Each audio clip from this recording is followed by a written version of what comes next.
ఎన్టీఆర్ జిల్లా collector doctor Gummalla సృజన బుధవారం బాధ్యతలు స్వీకరించారు. ఈ సందర్భంగానే విజయవాడ కనకదుర్గమ్మ అమ్మవారిని దర్శించుకున్నారు. అనంతరం జిల్లా కలెక్టర్ గా బాధ్యతలు స్వీకరించారు.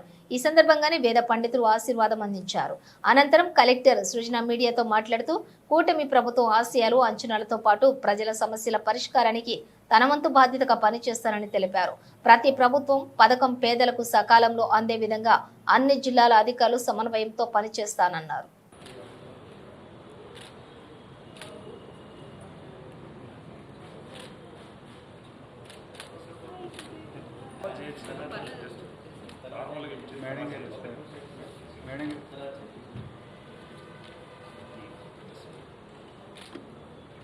మేడం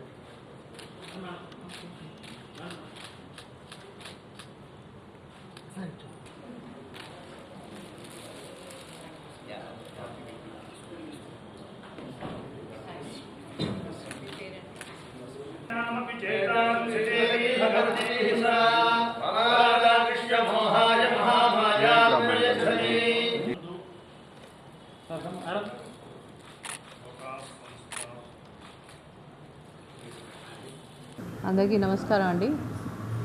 ఇంత ప్రతిష్టాత్మకమైన జిల్లాలో కలెక్టర్గా చేరడం చాలా ఆనందంగా ఉంది. ముందుగా ముఖ్యమంత్రి గారికి ఈ అవకాశం ఇచ్చినందుకు ధన్యవాదాలు. ఇక్కడే విజయవాడలో సబ్ కలెక్టర్గా 2015-16లో చేయటం జరిగింది. మళ్ళీ ఒకసారి ఇదే ఆఫీస్లో ఇంకొక పాత్రలో కలెక్టర్ పాత్రలో రావటం చాలా ఆనందంగా ఉంది. ఇప్పుడు కొత్తగా ఏర్పడిన ప్రభుత్వం అంచనాల ప్రకారం, ప్రజల ఆశయాల ప్రకారం మన రాష్ట్రాన్ని, అమరావతిలో ఉన్న విజయవాడని కూడా ముందుకు తీసుకెళ్ళటానికి, అన్ని విధాలుగా బాగు చేయడానికి నిర్దేశించిన ప్రణాళికలన్నీ ఖచ్చితంగా ప్రజలకి చేరువ తీసుకురావడానికి నా పూర్తి బాధ్యత నేను నిర్వహిస్తాను. సో మీ అందరి సహాయ సహకారాలు కూడా దానికోసం ఉండాలని ఆశిస్తున్నాను.